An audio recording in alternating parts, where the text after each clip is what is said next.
Driven by the ambitious and fast-moving reform program, Uzbekistan is moving towards a more open, integrated, export-oriented economy. With a holistic approach, government is persistently adhering to investment-friendly policy to ensure reforms will result in better living standards and sustainable long-term economic growth for the country. To measure its progress and success, the government is also closely focusing on 24 priority international ratings and indices, among which are doing business, sovereign credit. What?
Helena Fraser, UN Resident Coordinator in Uzbekistan, Wusal Gasimli, Executive Director of the Center of Analysis of Economic Reforms and Communication in Azerbaijan, and Professor Pavel Wojciechowski, Director of Whiteshirt Partners, Head of the Ministry of Finance. Second session, social session, is moderated by Gulnaza Husanova on my right. She is Chief Editor at the Uz Report Information Agency, one of the leading journalists in Uzbekistan. Third session, political session, will be chaired by Kamila Muhamedova. She is a program specialist, cluster leader at UNDP in Uzbekistan. Fourth session, law session, will be chaired by Nazima Davletova, adjunct professor at Webster University in Tashkent. In addition, in due course of the event, we'll be sharing a short video on the web portal titled Uzbekistan in International Ratings, which was developed by the Ministry of Finance. Let me start now.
judayam jadal chora-tadbirlar ko'rib kelinmoqda. Mana shulardan natijasi nima bo'ladi deb aytadigan bo'lsak, bularni natijasidan biri shuki, O'zbekiston Respublikasi o'zining suveren reytingini 20-yilda ham mana shu pandemiya sharoitida ham saqlab qoldi. Shu bilan birga Global Innovatsiya indeksi, raqobatbardosh sanoat unumdorligi indeksi hamda to'g'ridan-to'g'ri xorijiy investitsiyalarni tartibga solish indeksi bo'yicha ham biz O'zbekiston birinchi bor natijalarini e'lon qila boshladi. Yana shuni aytib o'tish lozimki, xalqaro reyting va indekslarda O'zbekistonning natijalari yaxshilanishi hamda xalqaro maydonda ijobiy nufuzini yaratish tabiiyki amalga oshirilayotgan islohotlar bilan bog'liqdir.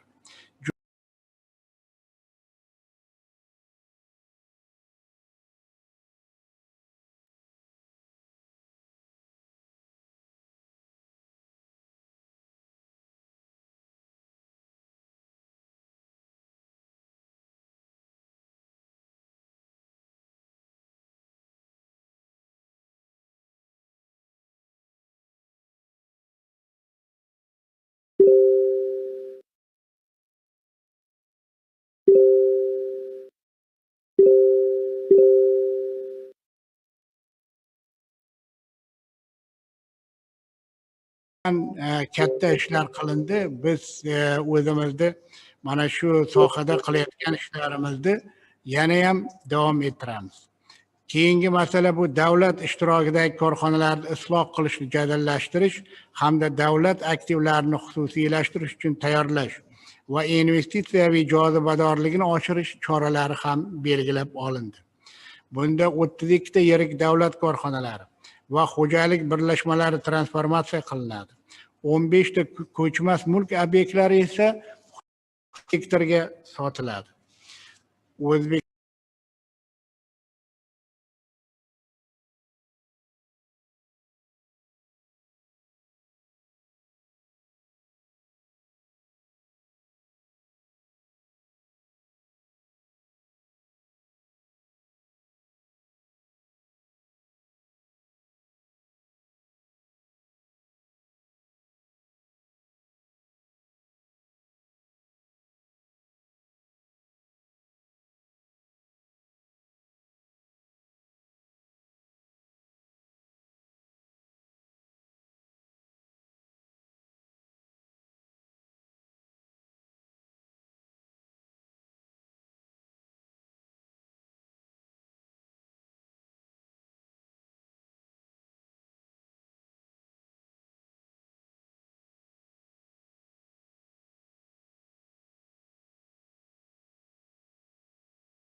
ta'kidlash joizki, O'zbekiston Respublikasi Markaziy Osiyo, shuningdek, hamdo'stlik mamlakatlari orasida global pandemiya sharoitida ijobiy iqtisodiy o'sish sur'atlarini saqlab qolishi kutilayotgan yagona kamdan kam mamlakatlardan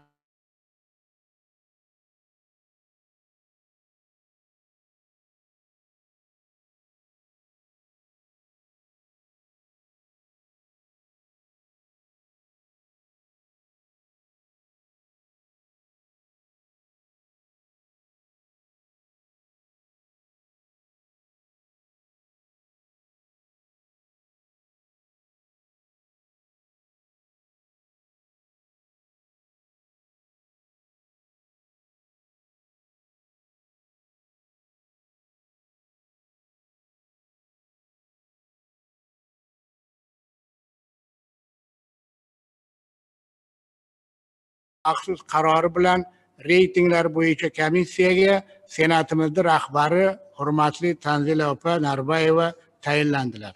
Shu bilan birga hurmatli bugungi forum qatnashchilari, men so'zimning oxirida o'z ma'ruzalari bilan bugungi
Kun.uzdan Azimjon aka shirkalami ish vaqtimizani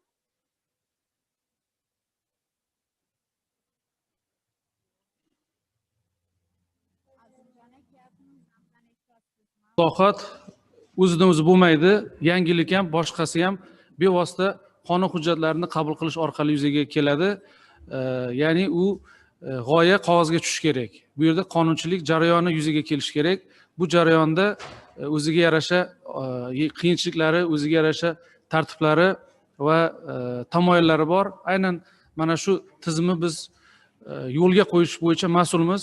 Bevosita biz vazirligimiz va kerak bo'lsa tegishli qadamlarimizni qo'yapmiz. Nimagaki shu odamlarimiz, bizni aholimiz birinchidan qonun ustuvorligiga ishonsin, bunga rioya qilsin va buning natijasida bizda o'sha barqaror huquqiy muhit shakllanib, investor ham shunga ishonib, bu yerdagi faoliyatini tiniq, ochiq, bemalol faoliyatini amalga oshirsin. Albatta bu yo'nalishda qilinayotgan ishlar ko'p, lekin muammomiz yo'q deya olmaymiz. Muammo yo'q desak hozir hech kim bunga ishonmaydi, o'zimiz ham ishonmaymiz.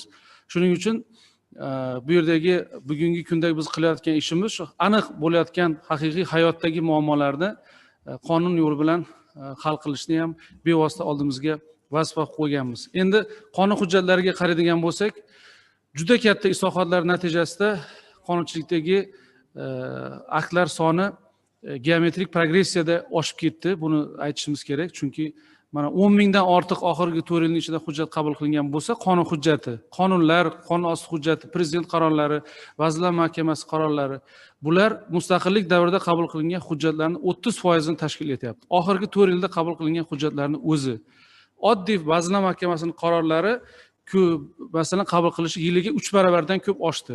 Prezident hujjatlari 4 baravarga oshdi.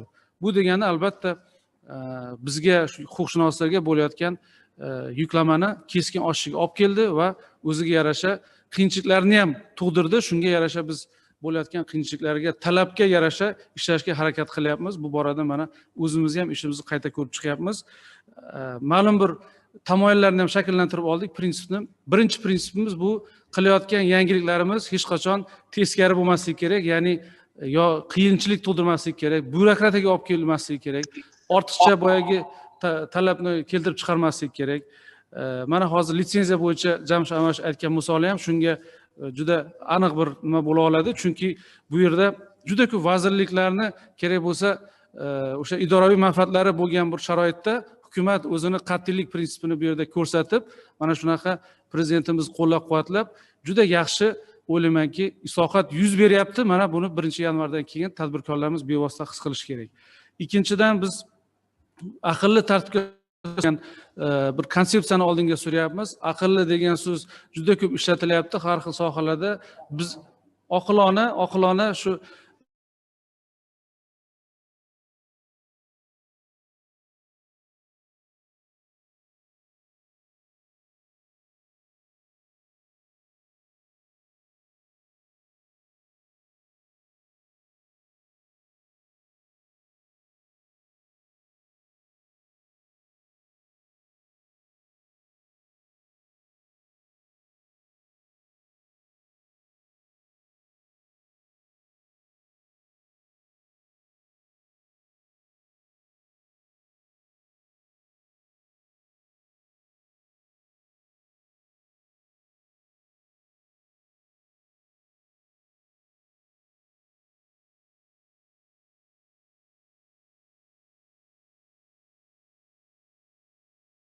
talablarni bilish juda qiyin tadbirkorlarga. Shuning uchun biz shu gilyotina bo'yicha mana oxirgi bitta yana aytadigan bo'lsam, misolni 500 ta prezident hujjatlari bir qarorning o'zi bilan bekor bo'ldi.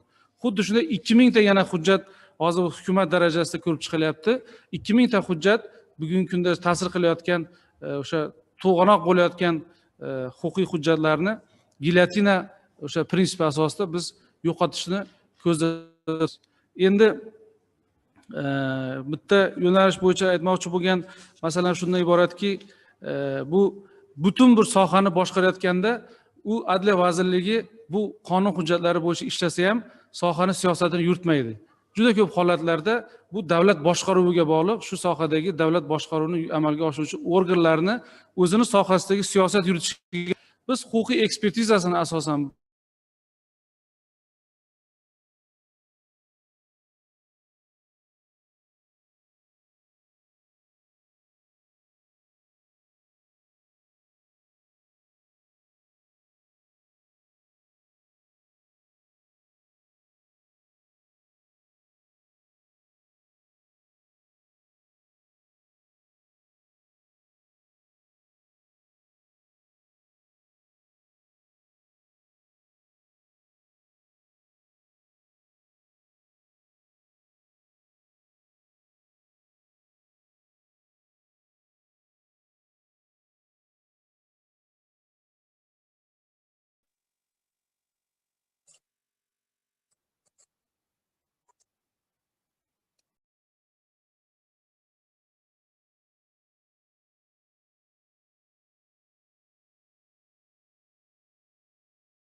qonun nuqtai nazaridan bu qonun hujjatlarini barqarorligi, ya'ni stabillik, ertaga investor kelganda ham, boshqa o'zimiz tadbirkorlar ham qonunni stabil, barqaror rivojlanishiga ishonish kerak.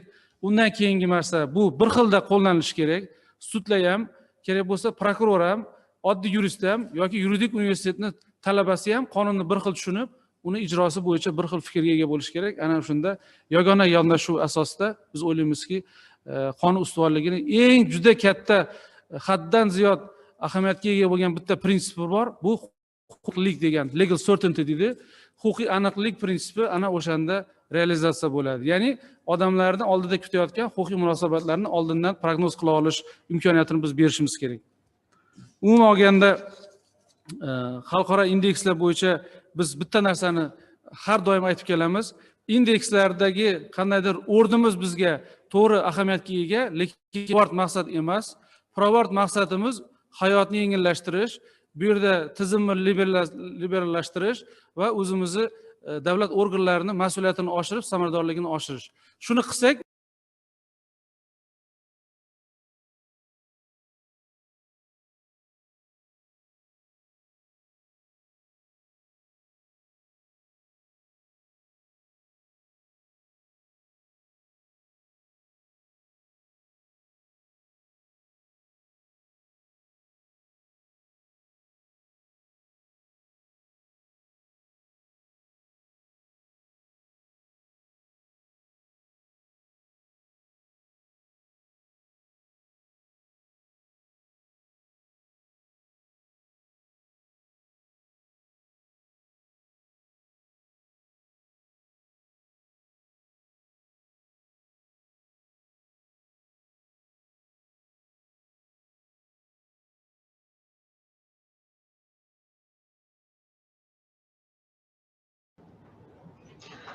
Assalomu alaykum, hurmatli bugungi forum ishtirokchilari, hurmatli xalqaro hamkorlar. Men so'zimni boshida barchangizni mamlakatimizning oliy qomusi, konstitutsiyamizning kuni kecha biz nishonlagan 28 yilligi bilan samimiy muborakbod etaman. Bugungi tadbirimiz aynan mana shu huquq ustuvorligiga bag'ishlangan bo'lganligi uchun konstitutsiyamiz bayrami bilan hamohang kelganligi ham o'zini ahamiyatliligi bilan dolzarb bo'lib turibdi. O'zbekiston o'zining mustaqilligining birinchi kunlaridan boshlab umumiy insoniy va demokratik qadriyatlarga sodiqligini namoyon etib kelmoqda.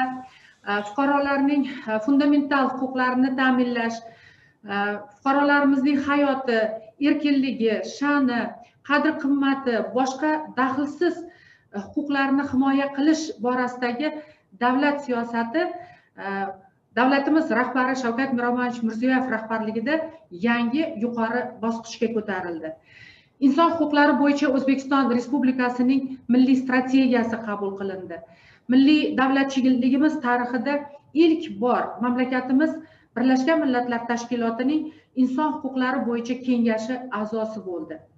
Respublikamizda din, so'z, matbuot erkinligini, ommaviy axborot vositalarining mustaqilligini, fikrlar xilma-xilligini ta'minlashga qaratilgan ishlarimiz ortga qaytmas tus olgan va bu ishlar hammasi ustuvor vazifa etib belgilangan. Amerika Qo'shma Shtatlarining diniy erkinlik bo'yicha maxsus kuzatuvdagi davlatlar ro'yxatidan mamlakatimizning chiqarilganligi mana shu fikrimizning yorqin dalili bo'lib hisoblanadi. Aziz do'stlar, bugungi kunda mamlakatimizning investitsiyaviy jozibadorligini oshirish, xalqaro maydondagi imidjini mustahkamlash maqsadida izchil islohotlar olib borilayotganligini barchangiz guvohi bo'lib turibsiz.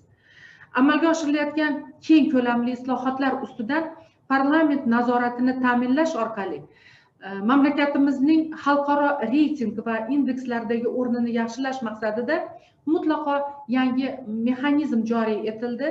Parlament boshchiligida hozir Jamshid Anvarovich aytib o'tdilar, Respublika kengashi tashkil etildi. Respublika kengashi tomonidan ijtimoiy, iqtisodiy va siyosiy huquqiy sohalarda yuzaga kelayotgan muammolar bugungi kunda tizimli tahlil qilinishi boshlandi. Bu ham bunday ishlar ham oldin bo'lmagan. Mana shu muammolarni bartaraf etish yuzasidan ta'sirchan choralar ko'rilmoqda. Hukumat a'zolarining hisobot va axborotlari eshitilib borilmoqda. Eng ahamiyatlisi bu ishlarimizni nafaqat biz respublika darajasida, balki har bir hudud, kerak bo'ladigan bo'lsa har bir tuman, mahalla miqyosida olib bormoqdamiz. Mamlakatimizda izchillik bilan amalga oshirilayotgan iqtisodiy islohotlar natijasida biz uchun eng ustuvor bo'lgan raqobatbardosh sanoat unumdorligi hamda to'g'ridan to'g'ri xorijiy investitsiyalar uchun tartibga soluvchi cheklovlar indekslarida mamlakatimiz ilk marotaba e'tirof etildi. Global innovatsiyalar indeksida bir necha yillik tanaffusdan so'ng yana biz o'z pozitsiyalarimizga ega bo'ldik. Biznes yuritish, iqtisodiy erkinlik, logistika samaradorligi, mamlakatlarga xos xatarlarni tasniflash kabi qator reytinglarda mamlakatimizning o'rni yaxshilandi. Shu bilan birga siyosiy huquqiy sohadagi reytinglardagi respublikamiz pozitsiyalarini yaxshilashga olib keluvchi islohotlarimiz izchil davom ettirilmoqda. Bu to'g'risida hozirgina Adliya vazirimiz Ruslan Quroltoyevich Davletov aytib berdilar. Hurmatli forum ishtirokchilari, men o'ylaymanki, bugungi tadbirimiz sermahsul, takliflarga boy bo'ladi. Dasturdan juda ham bir qiziqarli mavzular o'rin olgan, juda ham yetuk mutaxassislarning fikr mulohazalarini eshitish rejalashtirilgan. Xalqaro ekspertlarimizning takliflari, tavsiyalari, tajribalari biz uchun nihoyatda muhim ekanligini bildirmoqchiman. Ularning asosida xalqaro reytinglardagi o'rnimizni yanada yaxshilash yo'llarini belgilashimiz mumkin bo'ladi va albatta bu ishlar xalqimiz farovonligiga olib keladi. Barchangizni yana bir bor Konstitutsiyamiz bayrami bilan hamda kirib kelayotgan yangi 2021-yil bilan tabriklayman. Ishlaringizga omad tilayman. E'tiboringiz uchun rahmat.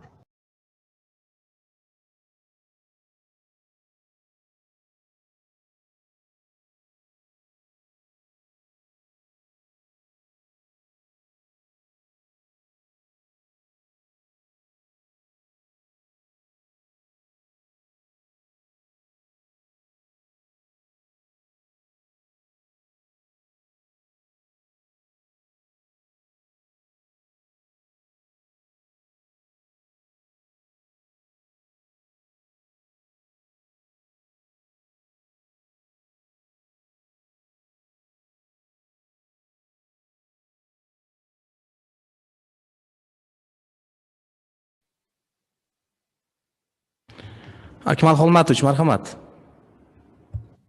Assalomu alaykum, ikkinchi xalqaro reyting forumi ishtirokchilari. Shu fursatdan foydalanib men avvalambor bugungi forumni tashkilotchilariga minnatdorchilik bildiraman. Afsuski Moliya vazirligidagi texnik tomondan deyarli biz eshitmayapmiz Moliya vazirligidan bo'layotgan gaplarni. Tanzila Kamolovnaning nutqlarini yaxshi eshitdik. Men Tanzila Kamolovnaning tabriklarini davom ettirib, bugungi ikkita sanamini ham tabriklamoqchi edim. Birinchisi bu bizning milliy bayram, O'zbekiston Respublikasi davlat madhiyasining qabul qilingan kun bilan tabriklayman. Milliy madhiyamiz bu bizning davlatimizning ramzi, milliy g'urur, milliy iftixorimizdir. Ikkinchisi, bu yil 70-marotaba nishonlanayotgan inson huquqlari xalqaro kuni bilan tabriklayman. 1950-yil Birlashgan Millatlar Tashkilotining bosh assambleyasi har yili 10-dekabr inson huquqlari deklaratsiyasini qabul qilingan kunni inson huquqlari xalqaro kuni deb nishonlashni taklif etgan. Mana shundan beri dunyo xalqlari 70 yil davomida shu kunni nishonlayapti. Biz ham mustaqillik yillarida shuni nishonlab kelyapmiz. Men o'ylaymanki, mana shu hozirgi forumga aytgan bo'lsak, mana bu forumga umuman xalqaro reyting va indekslarga e'tibor avvalambor muhtaram prezidentimiz Shavkat Mirziyoyev tomonidan juda katta e'tibor berilyapti. So'nggi 4 yilda 14 ta farmon va qarorlar chiqardilar xalqaro reyting va indekslar bo'yicha. Bizda hozir ham qonunchilik hokimiyati, ham ijroiya hokimiyati tizimida komissiyalar tuzildi. Agar Tanzila Kamolovna rahbarligida xalqaro reytinglar va indekslar bo'yicha respublika kengashi tuzilgan bo'lsa, Jamshid Anvarovich rahbarligida xalqaro reytinglar va indekslar bo'yicha komissiya tuzildi. Demak, bu masala ham qonunchilik, ya'ni parlament tomonidan, ham hukumat tomonidan alohida e'tibor berilyapti. Endi men aytsam, mana shu xalqaro reytinglarni oshirishda parlamentning roli qanday? Qonunchilik palatasi va senatning roli qanday desak, avvalambor bu respublika kengashi ikkita palataning qo'shma qarori bilan tuzilgan va muntazam ravishda mana shu parlament nuqtai nazaridan hukumat tomonidan O'zbekistonni xalqaro reytinglardagi o'rnini ko'tarish bo'yicha muntazam eshituvlar olib boriladi. Ayniqsa turli xil vazirlarning hisobotlari, bu ishda qilinayotgan narsalar. Yana bitta narsani aytish kerak. O'zbekistonning xalqaro reytinglarini o'sishda biz qanday qilib Birlashgan Millatlar Tashkilotining barqaror rivojlanish maqsadlarini bajaryapmiz? Chunki mana shu har qanday xalqaro reytingning indikatorini o'sishida barqaror rivojlanish maqsadlarini biz e'tiborga olishimiz kerak. Shuning uchun bizda ham qonunchilik palatasida, ham senatda ikkita yo'nalishda har bir qo'mita ish olib borilyapti. Demak, har bir qo'mita tegishli yo'nalishi bo'yicha ham barqaror rivojlanish maqsadlarini ijrosini ko'rib boryapti. Ham parlament nuqtai nazaridan xalqaro reytinglarda o'sishda nima qilinayotganligini olib boryapti. Bu uzviy bir-biriga bog'liq narsa. Bunda olib qaraganda bu yerda ko'p iqtisodiy reytinglar deyiladi. Bizda muammolar iqtisodiy reytinglardan ko'ra siyosiy huquqiy reytinglar sohasida ko'proq. Shuning uchun bugungi forumda shunga e'tibor berganlik va bizda hozir tizimli ravishda prezidentimiz tashabbusi bilan ham Moliya vazirligida, ham Adliya vazirligida faqatgina mana shu xalqaro reyting va indekslar bo'yicha vazir o'rinbosari lavozimi joriy etildi. Maxsus boshqarmalar tashkil etildi. Mana bu juda ham katta narsa. Chunki bu mana shu nima uchun reytingni o'sish kerak? Bu O'zbekistonning birinchidan xalqaro maydondagi obro'si, ikkinchidan eng muhimi xalqaro xorijiy sarmoya va ilg'or texnologiyalarning olib kelish uchun bu ko'prik vazifasini bajaradi. Bo'lmasa qilinmaydi. Yana bitta narsani aytish kerakki, mana shu hozirgi kunda parlament faqatgina siyosiy iqtisodiy reytinglar emas, ham iqtisodiy reytinglar bilan 100% shug'ullanadi. Chunki birorta o'sha barqaror rivojlanish maqsadlarini bajarish qonunlarsiz bo'lmaydi. Shuning uchun barqaror rivojlanish maqsadlarini huquqiy jihatdan bu parlament ta'minlab beradi. Mana bu huquqiy ta'minlashlik bizni xalqaro obro'imizni va nufuzimizni oshishga ham olib keladi. Yana bitta narsani aytish kerakki, mana bizada qonunchilikda juda ham muhim bo'lganlardan bittasi o'sha mana nima deydi, huquq ustuvorligi, rule of law eng katta muammoli bo'lganlardan.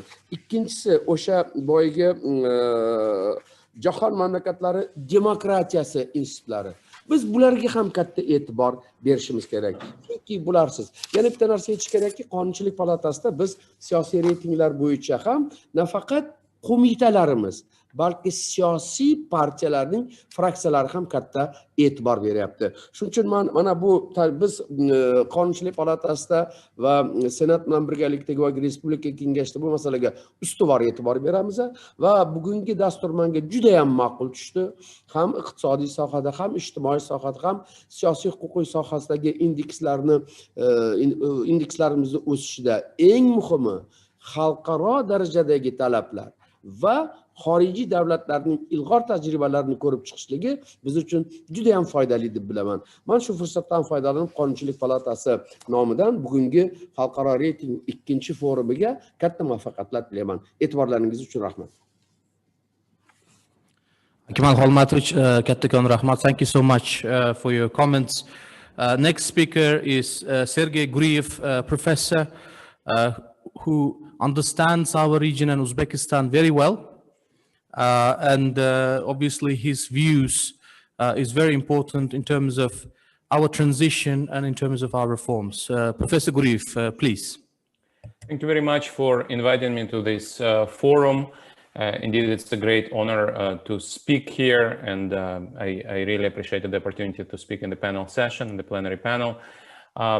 Indeed, the subject of the forum is very important. However, it is also important not to forget that ratings are not the real the real rule of law. So one of the things I would like to discuss today is my experience and knowledge of one of the ratings which has been mentioned here, the doing business rating. So doing business rating is the predominant indicator of quality of business environment, which is used by many countries as a measurement of their progress in regulatory reforms. Regulatory reforms are very important, and it's been shown that better business climate and investment climate promotes foreign direct investment, domestic investment, growth of business, creation of jobs. And in that sense, of course, regulatory reforms are very important. I was very happy to hear about the progress with regulatory guillotine discussed before in this forum. Today I would just mention a few words about the doing business ratings. Many countries, especially emerging markets, target progress in doing business ratings. Uzbekistan proudly praises its own reform, but being one of the top 20 movers in the ratings, even though the progress is still ahead. However, one of the things which should be taken into account is that the ratings are just a measure, and the real indicator of success is economic growth, growth in foreign direct investment, job creation by domestic businesses, and growth of incomes. So one of the things which I know about doing business ratings is how it's made. And people usually make jokes that whoever produces the sausage doesn't eat the sausage because knows how sausage is made.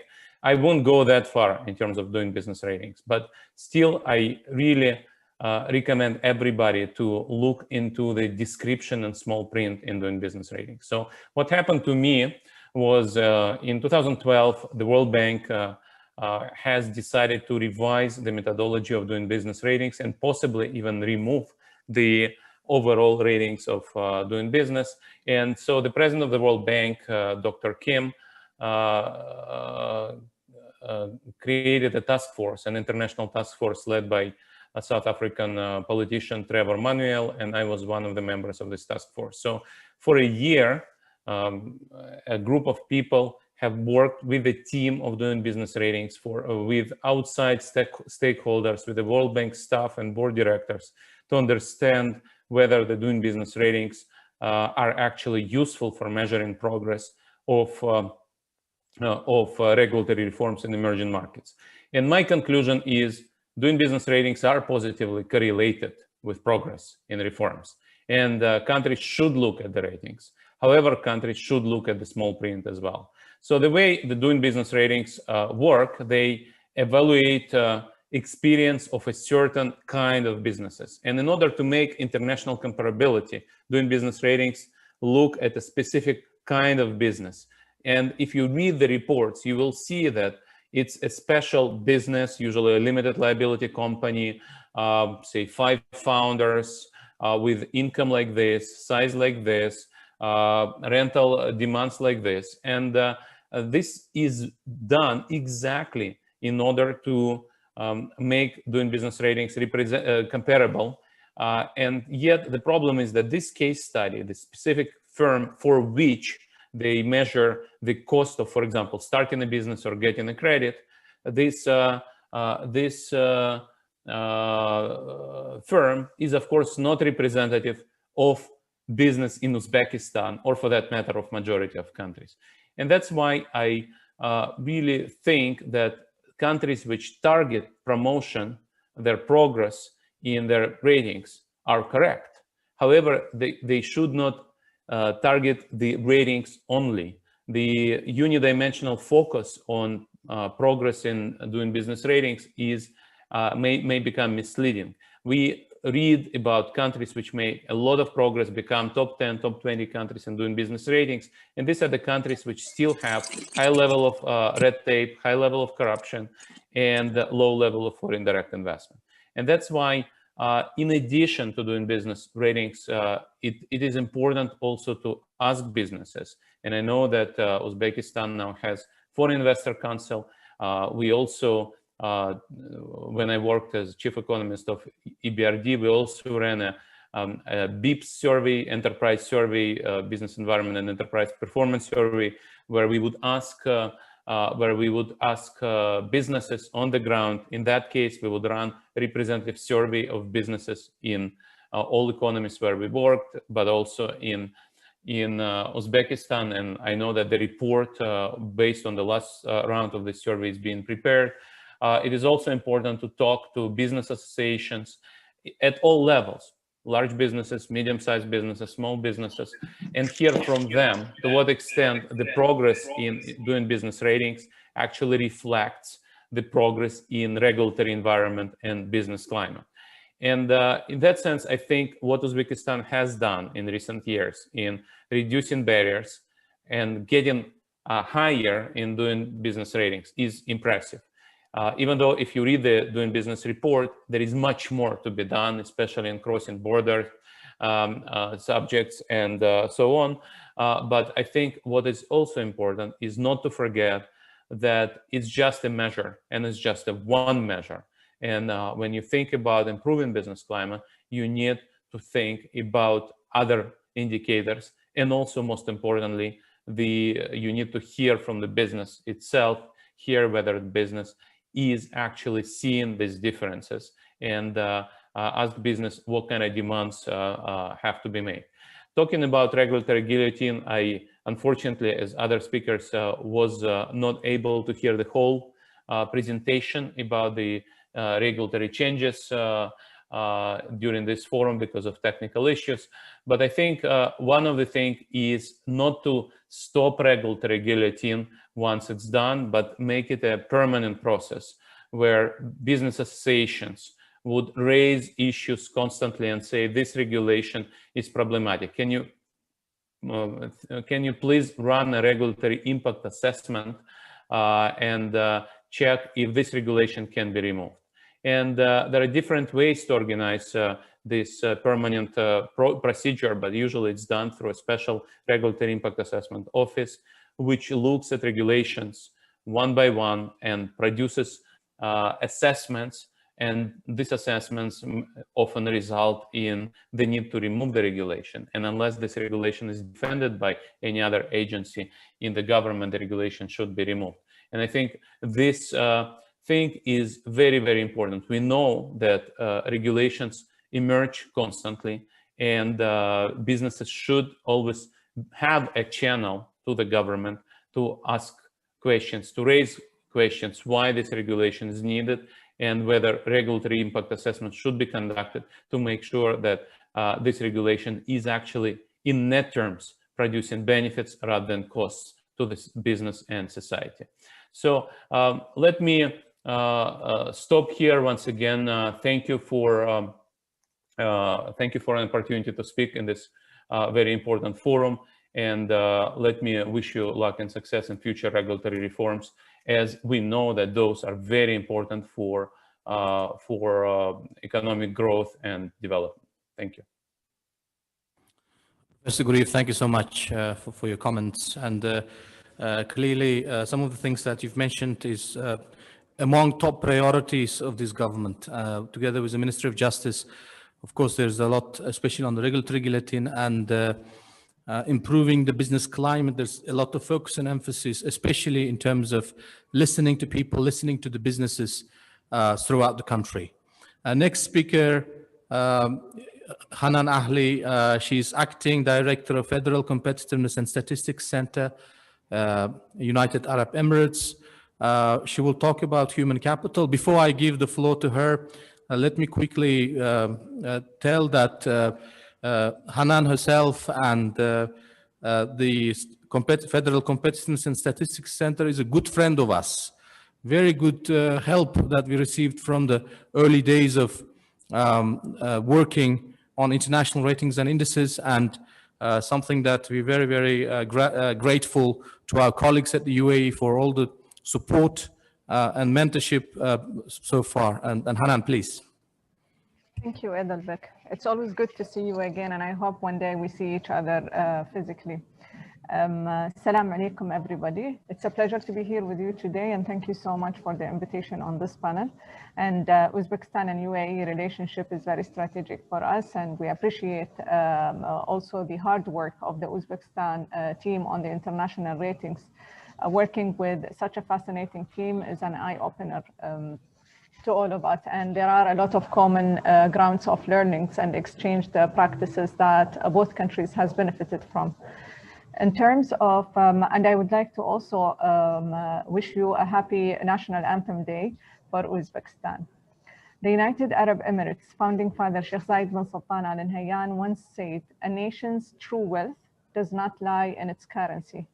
It exists in the human spirit and the will to direct knowledge, capability, and resources is in the service of the nation." Human capital is the essence of any country that sustains economic growth. It is the engine that drives progress and sustainable development, and is the backbone of this for the sustenance of the country, not only today, but eternally. Today, it is worth mentioning that the United Arab Emirates has allocated the largest part of the budget to sectors directly concerned with the human welfare and qualifications. 42.3% of the UAE federal budget was allocated for social development. It remains the cornerstones of the UAE's effort to enhance the knowledge, skills, and competencies of the people. Our founding father vision has become an eternal importance for the UAE. Tapping into the full potential of a human capital is extremely important for the UAE and is categorized under the United in Knowledge pillar of the UAE Vision 2021. In line with the vision of His Highness Sheikh Khalifa bin Zayed Al Nahyan, the President of the UAE. Human advancement is not only a goal for us in the country, but in fact, the foundation for the happiness and well-being of our nation. Whilst being a young nation that will celebrate its 50 years anniversary next year, the UAE recognizes that education and health are extremely significant in realizing human capital potential. To affirm the importance of improving accessibility and affordability of learning, some of the education initiatives developed and implemented include EdTech solutions, digital schooling, madrasa e-learning platform, and others. The UAE believes that health is an investment in human capital of any nation, and we have successfully employed various initiatives such as the Dubai Fitness Challenge and UAE Smart Radar System, and others to enhance the UAE's quality of life and competitiveness. I look forward to sharing in details the UAE's approach to fostering human capital development and best practices in my session titled The Human Capital UAE Experience in the Social segment of this forum. Stay safe, healthy, and proud in making positive reforms for Uzbekistan. Thank you, Adalbek. Back to you. Thank you, Hanan. Yes, indeed. We look forward to that session where we can discuss more about the human capital reforms of the UAE experience on human capital. Thank you so much. Next speaker is Helena Fraser, UN resident coordinator in Uzbekistan. She's also a very, very good friend of Uzbekistan, and she will talk about SDGs in national development and policy making. Helena, please. Rahmat, thank you very much indeed. And it's a real pleasure to join you today at the second forum. I'd also like to congratulate everyone on Human Rights Day today, the 10th of December. And of course, also this comes in the same week as the anniversary of the adoption of Uzbekistan's constitution. So congratulations all round. Ladies and gentlemen, I was going to try and share my screen, but I see that that's not possible. So I will just very briefly outline some points that I wanted to share with you around using the Sustainable Development Goals as a universal framework for defining and measuring progress of reforms in Uzbekistan.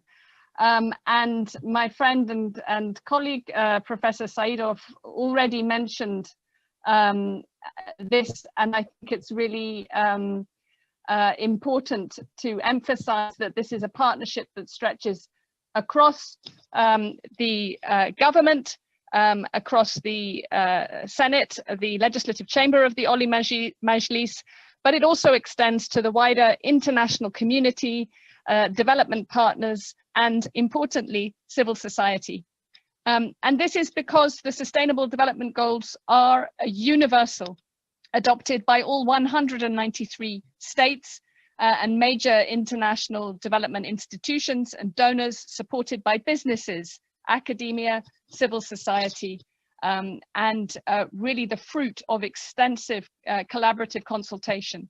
They're also comprehensive, covering not only economic development, livelihoods, education, healthcare, but also social protection, environmental sustainability, climate action, governance, rule of law, migration, human rights, labor rights, water sanitation, energy, sustainable consumption, and so forth. And they're measurable. There are clear targets and performance indicators for measuring long-term progress to 2030, and all 193 member states of the United Nations have committed to undertaking such measurement. Indeed, this year, the government of Uzbekistan presented its first voluntary national review of its SDG progress at the UN High-Level Political Forum.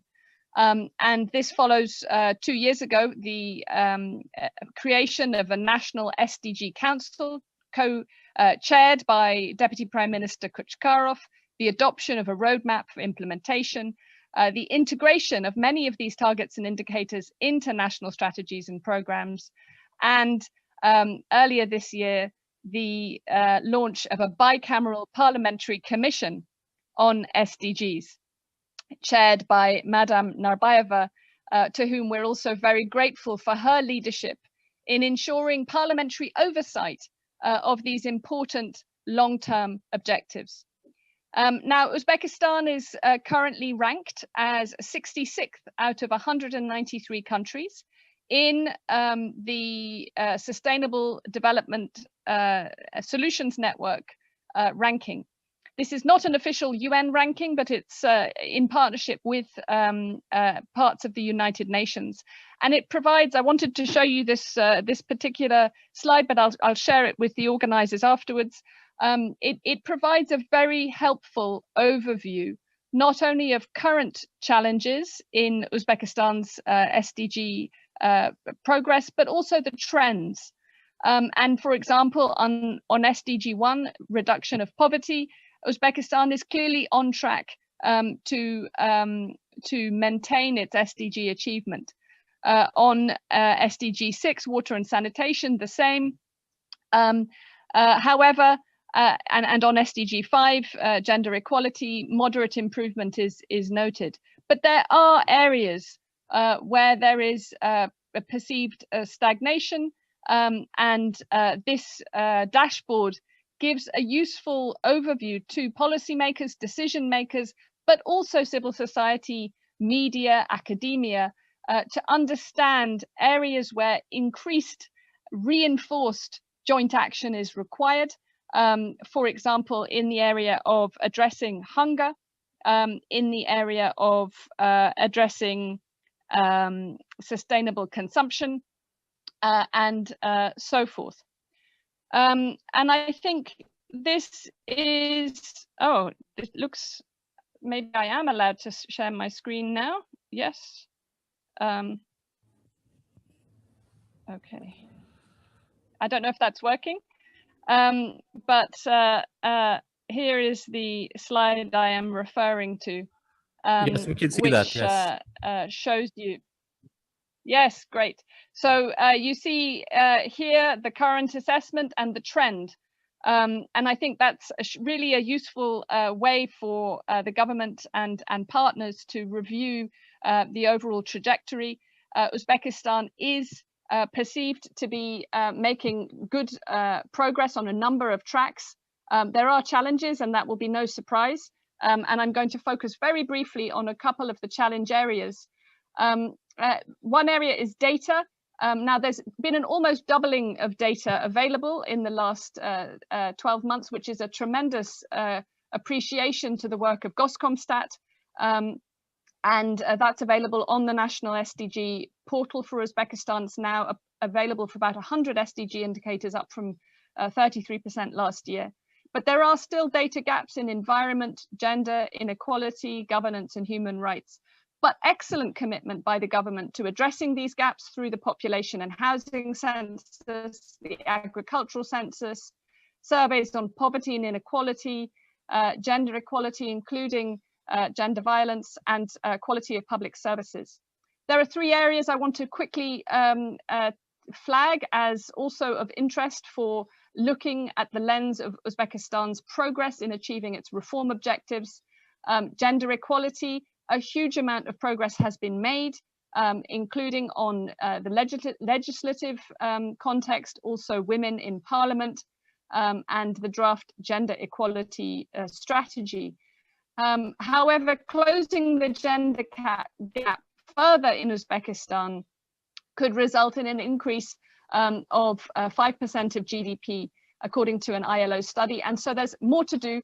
And I think tracking the progress on Uzbekistan's gender commitments remains a priority. Environment is clearly a top priority as well. The chart on the left shows the World Bank's estimates around natural resources depletion as a percent of GNI in Uzbekistan. And it's clear that Uzbekistan, with the Aral Sea crisis, but also a lot of legacy air, water, and soil pollution issues, and challenges around energy use and so forth. These issues are also a drag on Uzbekistan's broader reform agenda and a drag on future growth. And so looking at the commitments that have been made by the country in these SDGs flagged at the bottom is a useful way. And I would encourage the government to include the environment side more prominently in the indices that you are monitoring, because at the moment it appears to be less clearly there. And then lastly, good governance. Of course, this is very much key to the indices that you're monitoring. We see, for example, here that in the snapshot from the SDG index on the left of the screen, areas where there is moderate improvement include on corruption perception and press freedom, but there are still major challenges in both areas, and that's not a surprise to anyone.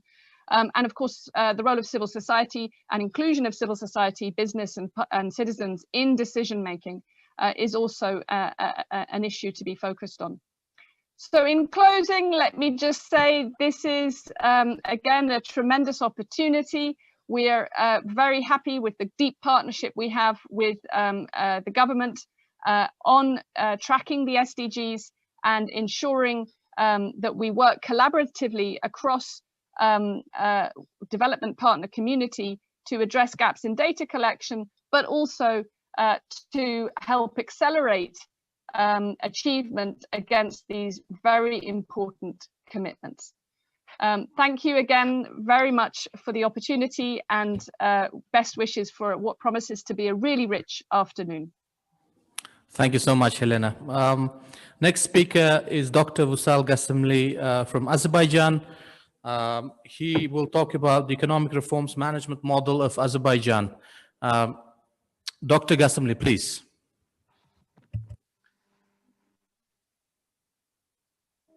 Dear ladies and gentlemen, first of all, I would like to use this opportunity to extend my gratitude to Uzbek government for the invitation having me in this very important event. And it has been almost 5 years since Uzbek President Shavkat Mirziyoyev embarked on a modernization mission through a series of political and economic reforms to introduce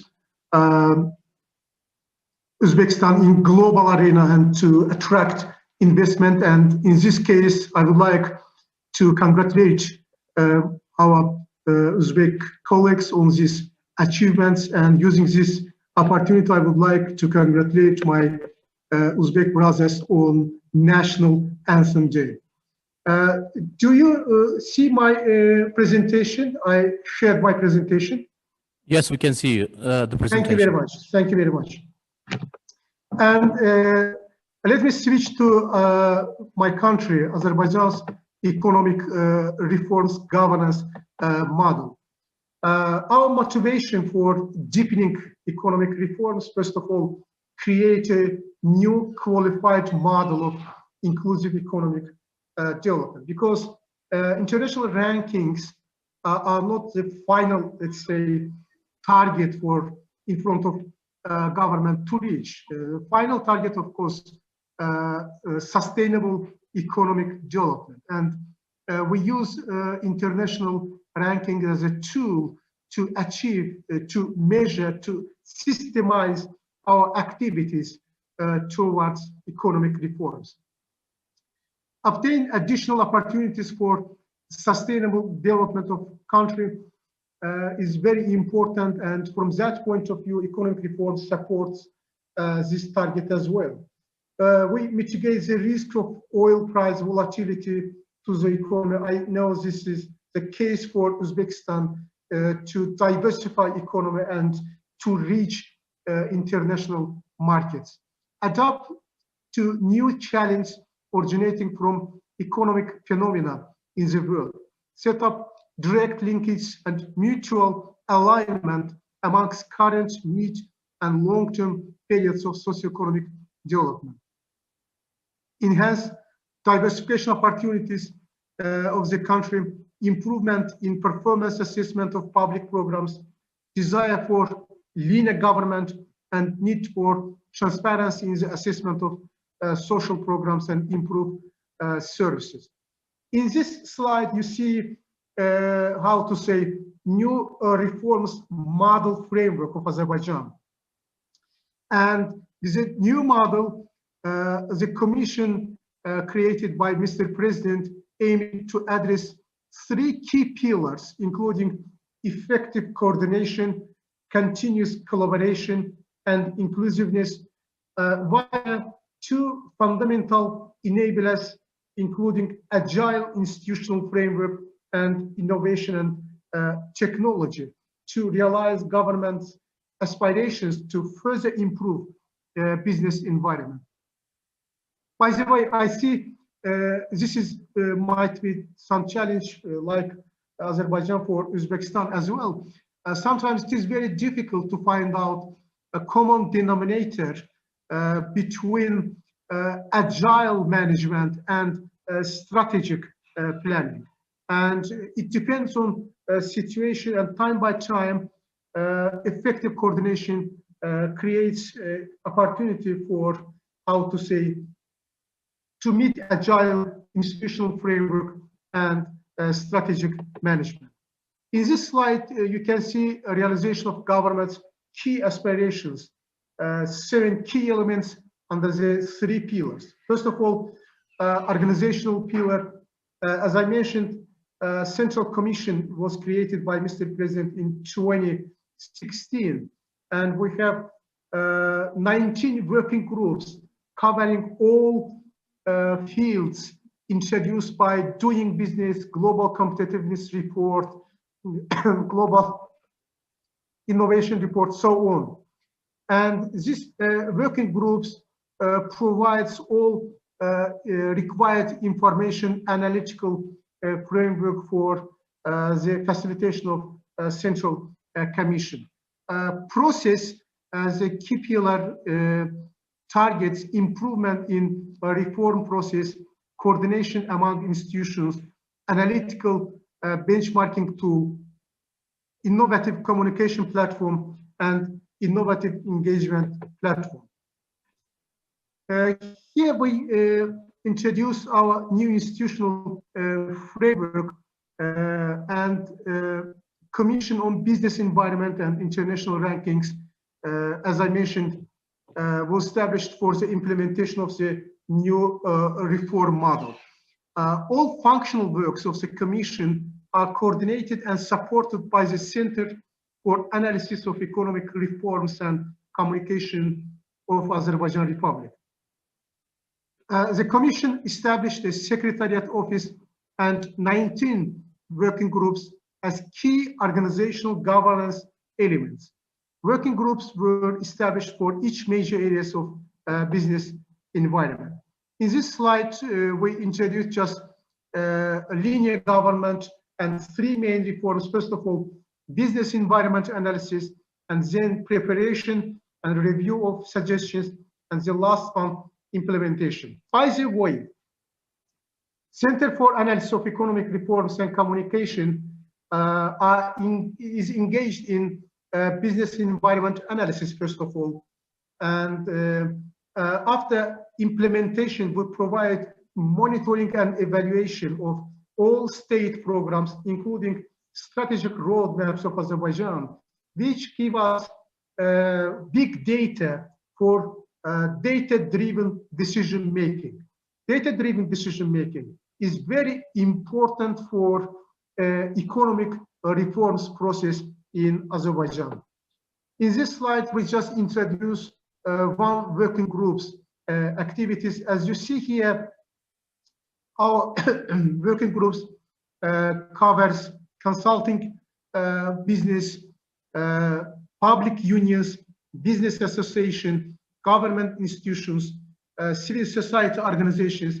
And such kind of inclusiveness gives us opportunity to introduce economic reforms inclusively, because the achievement of economic reforms depends on inclusiveness as well. And this slide embarks tools of the new reforms model. We have analytical benchmarking tool, we have communication platform, we have innovative engagement platform, and we have monitoring and evaluation software. By the way, you can just write up azranking.az and find out special program software dedicated to the activity of a Central Commission and working groups in the field of economic governance model. In this way, we fully digitalized economic reforms process in Azerbaijan. By the way, this is the only case in the world that we provide all our activities in digital way. And we, for example, when we plan, when we provide meetings, when we, how to say, discuss some reforms measures, we are doing all these activities through online platform. And COVID-19 pandemic one more time improves the importance of digital economic governance model as well. In this slide, some achievements of our commission between 2016 and 2020. We have done a lot in terms of, for example, in terms of fiscal policy. We introduced budgetary guidelines, midterm expenditure framework, debt strategy. In terms of business activities, business environment activities, we covered all indicators delivered by Doing Business Global Competitiveness Report, Global Innovation Report, including getting construction permits, getting electricity, getting credit, registering property, customs, tax reforms, green corridor, so on. And World Bank published Azerbaijan as one of the top reforms countries among 190 countries in its report Doing Business 2019, published in the late 2018. And World Intellectual Property Organization, WIPO, recognized our Center for Analysis of Economic Reforms and Communication with IP Enterprise Trophy for its contribution on the implementation of economic reforms governance model. One of the objectives of IP Enterprise Trophy is to recognize successful activities undertaken to build public respect for IP. Now, according to presidential decree, Economic Council is engaged in new economic strategy, which covers fiscal policy, monetary policy, financial and banking sectors, and other fields of Azerbaijan economy with competitive advantage. By the way, Azerbaijan now is preparing itself for two post periods. One of them, of course, post-COVID-19 period, the other one post-conflict period. As you know, glorious Azerbaijani army liberated Azerbaijani territories from Armenian occupation, and now Azerbaijan government plans to provide a big reconstruction, reintegration in Karabakh territories.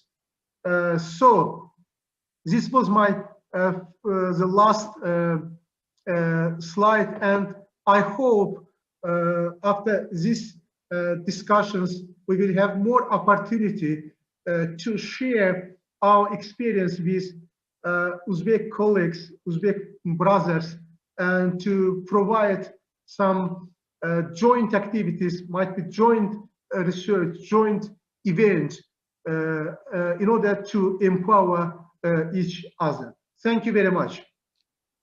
Dr. Gasimli, thank you so much. And of course, we are following Azerbaijan's success, especially in Global Competitiveness Index. Your country has achieved tremendous progress over the years, something that we are very keen to learn, and definitely will stay in touch even after this forum to learn from your experience. Now, ladies and gentlemen, last speaker, last but not least, I would say, Professor Pavel Wojciechowski, Director at Wildsheet Partners. Now, Professor Pavel Wojciechowski is a prominent, well, in his previous experience, a prominent policymaker in Poland. He worked as the Minister of Finance and as well as had a number of different agencies during important transformation years of Poland. And of course, his insights and experience on investment climate policies will be very timely and important at this stage of development in Uzbekistan. Professor Wojciechowski, please.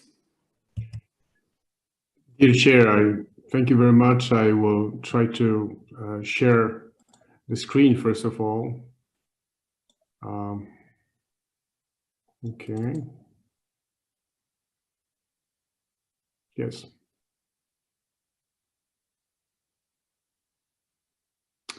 Okay, well, ministers, distinguished panelists and guests. Well, first of all, I would like to thank the government of Uzbekistan, in particular, Mr. Isakov, the Deputy Finance Minister, for this very important invitation to this very important conference.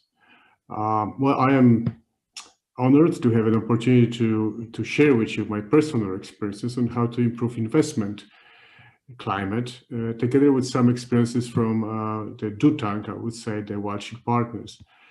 Speaking, of course, about ratings, we are touching this very important sweet point where investors' perceptions meet with reality, I would say. This was mentioned by Sergei Guriev, that it's important that to do action, not just focus too much on the measurement.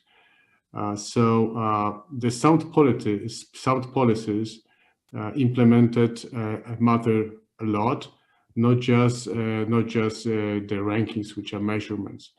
So when I'm looking back to my personal experiences, of course, I will try to tell you not only what, but how to implement policies and how to connect them in rankings. This has to be very practical. That presentation includes some of the innovative approaches of Walshik partners already implemented in the region.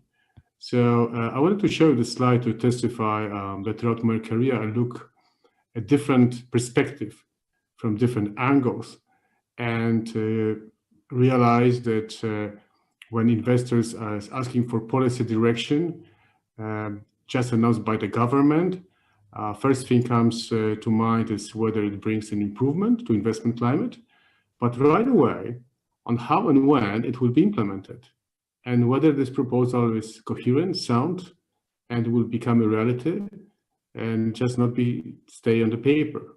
So in fact, government's credibility in pursuing reforms is an important part of investors' perception.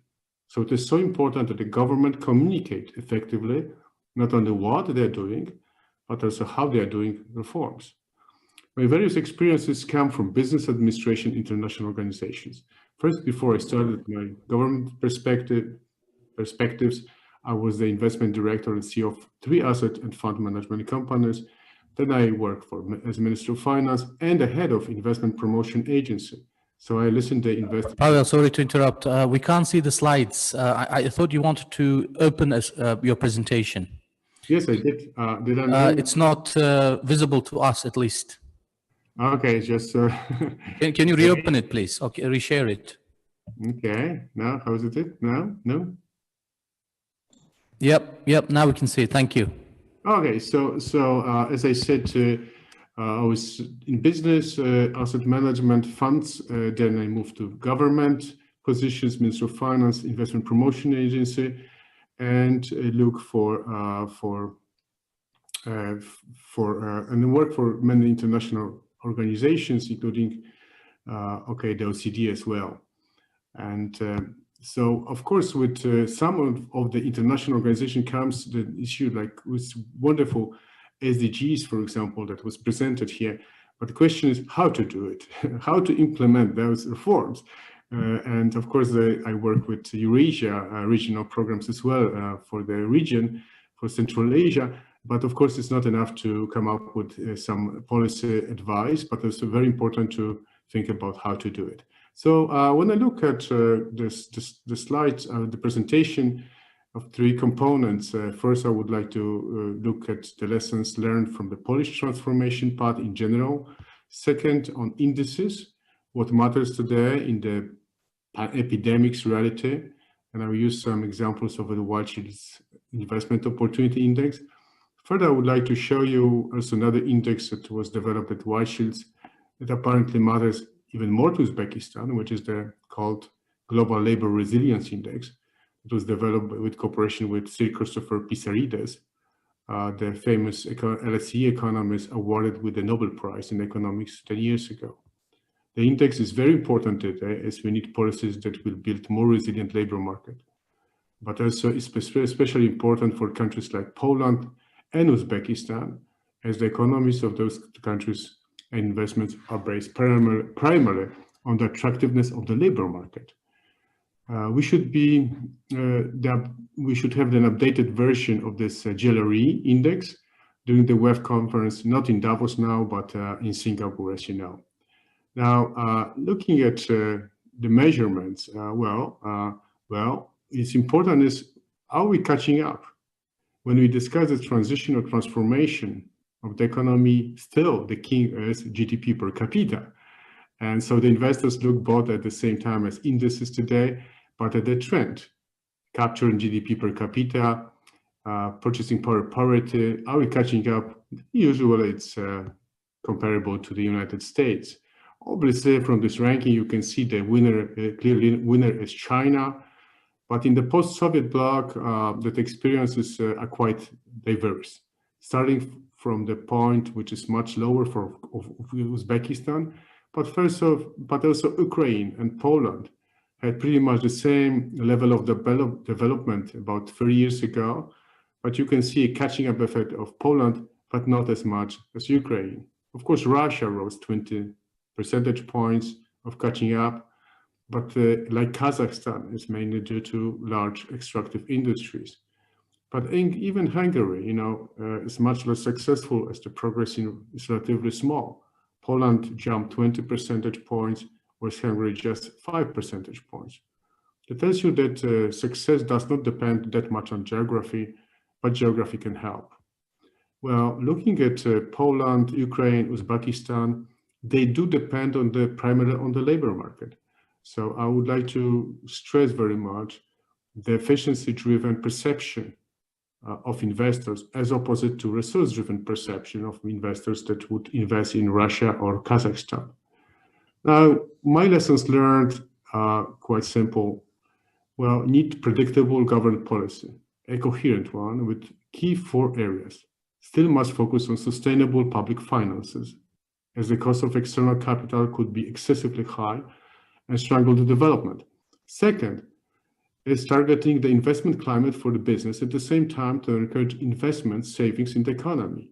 So yes, borrowing money abroad and foreign direct investments are needed, but we need to increase internal demand and savings. From my experiences at the Invest in Poland, yes, like Sergei Guriev has said, key is to look at the World Bank doing business. And for the government is to focus on the share of GDP investment ratio. Third, as I mentioned, labor market is important to investors, especially for Poland and Uzbekistan. So I suggest to focus on 2 sides of the same coin of labor market, the employment rate. I would say 60% is a nice number, and productivity through improvement of the quality of labor force. Last but not least, and this is the main reason, for example, for Ukraine not being so successful as Poland, government should focus on institutional development that provides continuity, check and balances, limit the space for government intervention, limit the space for distortions if the regulations are too complex, to the places, and for example, may focus on critical infrastructure, but not on the logistics sector. Development must be engaging and inclusive with the participation of social partners, NGO communities, and also the role of international organization is very important. But here you have to find the best working methods to not to waste the time too much talking, but more on actions. And of course, I will bring some idea of worship partners and how to work on so-called national agenda teams. But today, of course, we are in a different world, the pandemic reality in which some of the old approaches can be thrown out, and some of them must be modified and adjusted to the new reality. If you look at just the FDI, you can see a dramatic slowdown in overall international investment flows.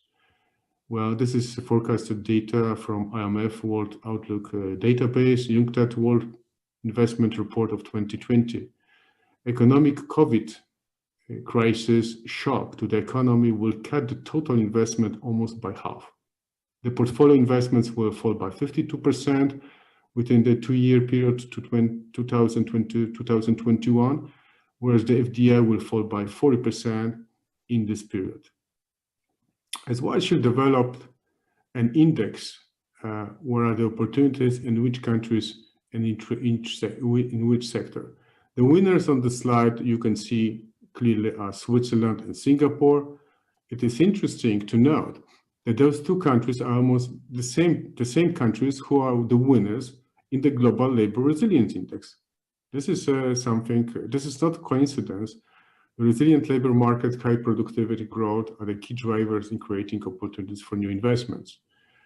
Poland is further down, but above China, Kazakhstan, at the same level of opportunities as Russia. Sorry, but Uzbekistan is not here yet. We don't have at the time enough data, but would be great to have Uzbekistan in the next edition of rankings. Poland excels in lower risk, as related to somewhat the low epidemic numbers in the midsummer, and good fundamentals as well. Where are the concerns is the growth prospect, especially to fast aging of population, shrinking supply of labor market, and fiscal pressures to the social security systems. Kazakhstan, on that side, for example, faces more challenges than Poland due to the over-dependence on carbohydrates, some of the risk related to COVID crisis, but also to foreign exchange, but also the deterioration of demographics, sizable size of informal market. When you look at the investment opportunities index, of course, we encompasses a lot of indexes from such as OECD FDI restrictiveness index that we'll be talking about it today. But important is to look at the future, the market, for example, the readiness to digital transition, e-commerce, and others. Well, with that, we can look at the countries and have an educated guess where could be the winners and losers. You can see clearly that winners would be Oceania and Asia.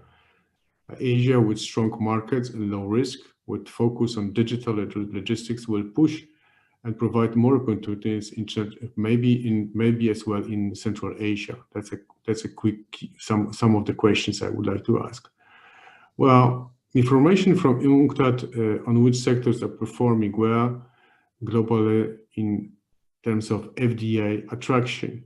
Again, here we can look at the winners and losers. Well, among the winners is the food industry, agriculture, manufacturing of machinery equipment. Some promising for ICT, textiles, extractive industries, and trade. Well, based on Uzbekistan capabilities, we believe that maybe there's time to focus more on food, beverages, tobacco, agriculture, transportation, so on and so forth. Well, if you look at another index, okay, I mentioned that GLRE index that we developed. Again, Switzerland and Singapore are the lead, followed by the US and many Western European countries. China, Poland are in the middle, where Russia and Ukraine fall far behind. This index was developed in close cooperation, or I should say maybe leadership, of the Nobel Prize winner in economics, Christopher Pissarides. And the index is based on two structural pillars. A structural pillar, which is demography, economic diversification and development, and policy pillar that includes various policies. We believe that the relative weight of 2/3 given to policies reflects the reality. And in fact, the policies matter a lot. But again, it's not sufficient to know what to do, but it's important to be able to implement reform. A practical toolkit of how to implement reforms was developed by the Watchit partners. We call it National Agenda Teams approach to implement reforms on the concept of the whole of government approach. Of course, it's easy to say, but difficult to do.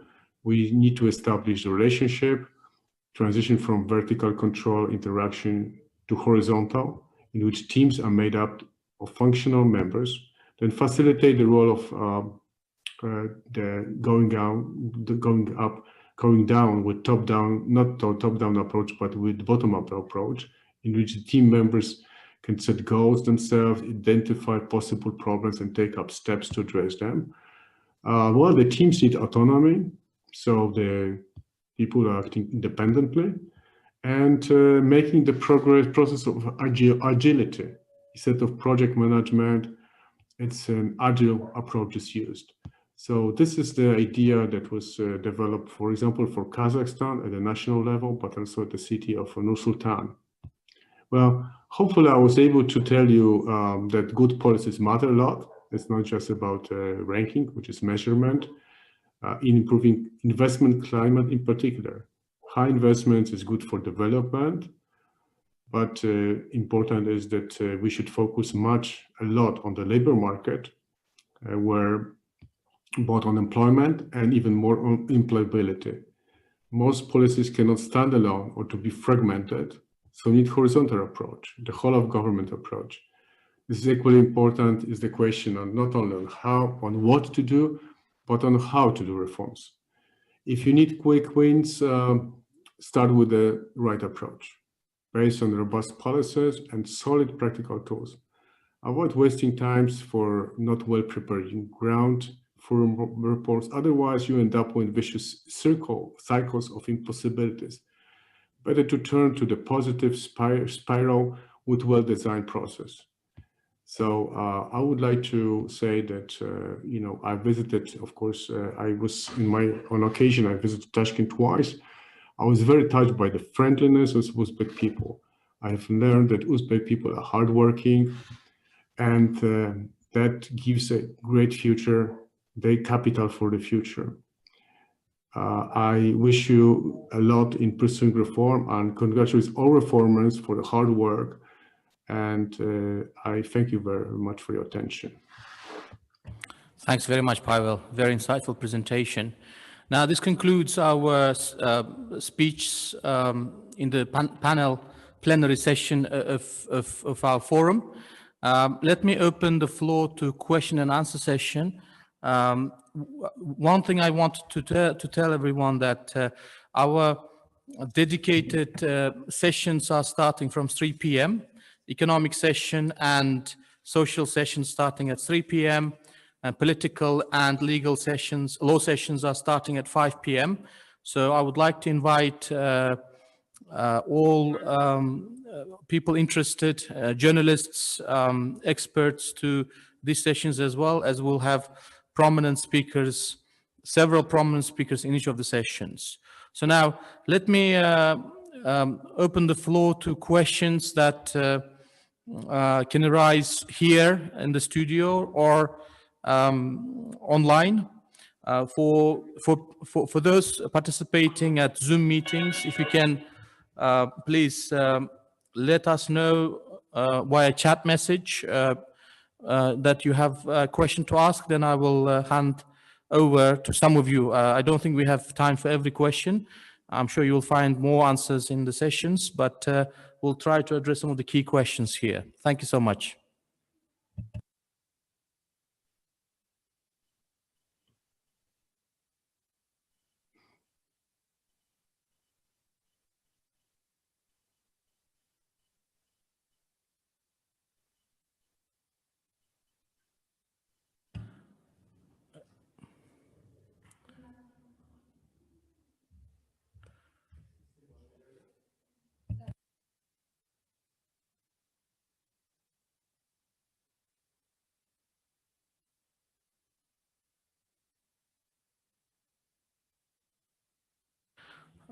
Then let me, if there's no questions here or at Zoom, then let me hand it over to Minister of Finance, Timur Ishmetov, for concluding remarks. Thank you.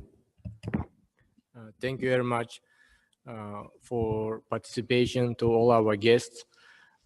This issue is very important for us. And as previous high-level speakers mentioned, we are not aiming to work for the rankings itself, but the idea is to make those rankings is one of the ways to discipline ourselves, one of the ways to make our work transparent and to be audited by the trusted, independent companies and entities. And we will continue on working with our reforms, we'll continue to make sure that we will be transparent and to let the people, to media, to international community to be able to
O'zbekistonning ustuvor xalqaro reyting va indekslarda egallayotgan o'rinlarni qayd etib borish, vazirlik va idoralarga yuklatilgan vazifalarning sifatli darajada ijro etilishini monitoring qilish hamda monitoring natijalari bo'yicha aholi, xorijiy tashkilotlar va ekspertlar, ilmiy izlanuvchilar kabi foydalanuvchilarga ochiq va shaffof ma'lumotlarni muntazam yetkazib borishni ta'minlash maqsadida Moliya vazirligi tomonidan O'zbekiston Respublikasi xalqaro reytinglarda yagona portali ishlab chiqildi. Yagona portal 3w.ratings.gov.uz domeni ostida ishlaydi va o'zbek, rus va ingliz tillarida foydalanish imkonini beradi. Bosh sahifada xalqaro reyting va indekslar hamda ular bilan ishlash davomidagi eng so'nggi yangiliklar, hozirda amalga oshirilayotgan so'rovnomalardan savollar, rejalashtirilayotgan tadbirlar, mamlakatning asosiy statistik ko'rsatkichlariga oid ma'lumotlar o'rin olgan. Biz haqimizda sahifasida ustuvor xalqaro reyting va indekslar bilan ishlash borasidagi olib borilayotgan faoliyat, xalqaro reyting va indekslar bilan ishlash bo'yicha Respublika Kengashi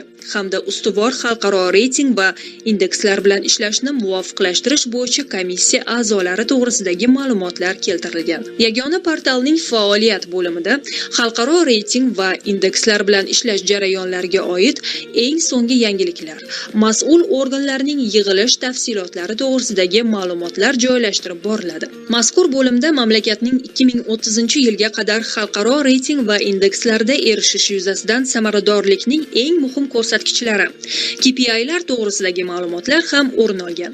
Shuningdek, foydalanuvchilarga so'rovnomalarda ishtirok etish imkoniyati ham yaratilib, bunda tegishli reytinglar bo'yicha jamoatchilik fikri so'rovnomalari hamda tegishli tadqiqotlarning natijalari joylashtirilishi ko'zda tutilgan. Navbatdagi reyting va indekslar bo'limi xalqaro reyting va indekslar to'g'risida ma'lumotlarni jamlagan bo'lib, reyting yurituvchi tashkilot, uning hisoblash metodologiyasi, O'zbekistonning reyting va indekslarda qayd etayotgan natijalari to'g'risidagi ma'lumotlarni o'z ichiga oladi.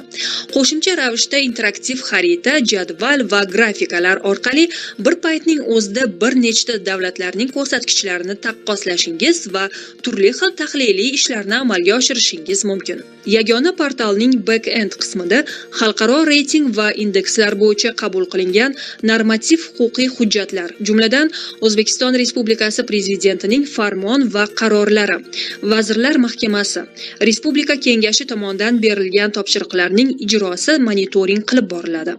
Mas'ul vazirlik va idoralar tomonidan ijro muddati kelgan topshiriqlarning yuzasidan kiritilgan ma'lumotlar muntazam ravishda monitoring qilinib, yakuniy natijalar jamlanadi.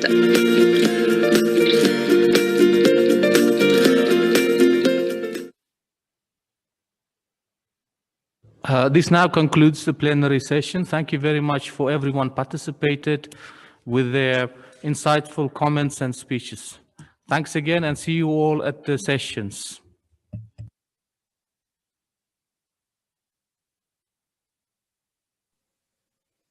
Thank you very much.